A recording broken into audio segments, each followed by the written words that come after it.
Blazers point guard Damian Lillard was asked by a fan on Twitter if he'd be happy about a potential trade to the Lakers to help LeBron. He responded, "I'm typically a happy camper."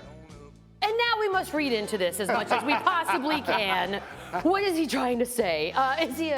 Would he be a good fit? I mean, let's just pretend. Would he be a good fit for the Lakers? Well, LeBron James is the best player in the game who can continue to make players better he can make players better, and also he needs somebody that can create shots for him, something that he didn't have this past season in Cleveland.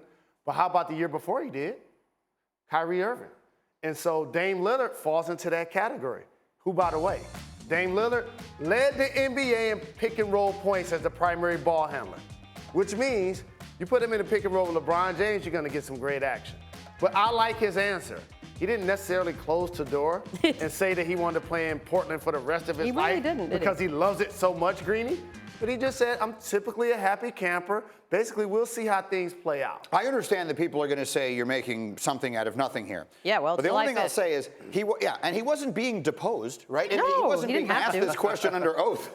Someone just tweeted this question at him, and he chose to respond to it. So should you read into that? Why would he be at a time when everyone knows that everything they say is being parsed down to the nth degree?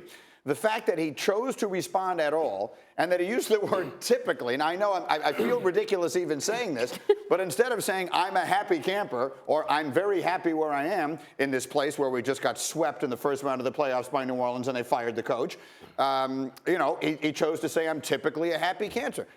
He did leave the door a little bit open. I actually think it is not totally unreasonable to be psychoanalyzing those 5 words on Twitter. And also, when you're in the position of a professional athlete that's really thoughtful, Dame Lillard is a smart guy.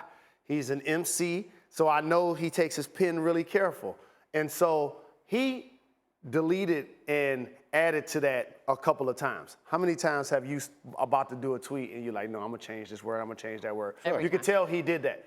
And for people to think we're overreacting, how about this? We talked about Julio Jones and him removing the Atlanta Falcons from his IG page. He ain't in camp. We talked about Boogie Cousins unfollowing the Pelicans. He ain't with the team anymore. So Dame Lillard didn't say, "Oh, I love Portland so very much, I want to be here forever." He's like, basically, I'm gonna wait and see how this thing plays out. I'm gonna leave the door open. Got 3 years, $89 million left. Listen, that's a bargain. I mean, if the Lakers could look at this point, if the Lakers could figure out a way to make that happen, I think it would be a sensational pairing. And here's the thing I want to say: Dame Lillard isn't as good as Steph Curry, but he goes at Steph Curry as well as any player in the game. And he just so happens to be from Oakland.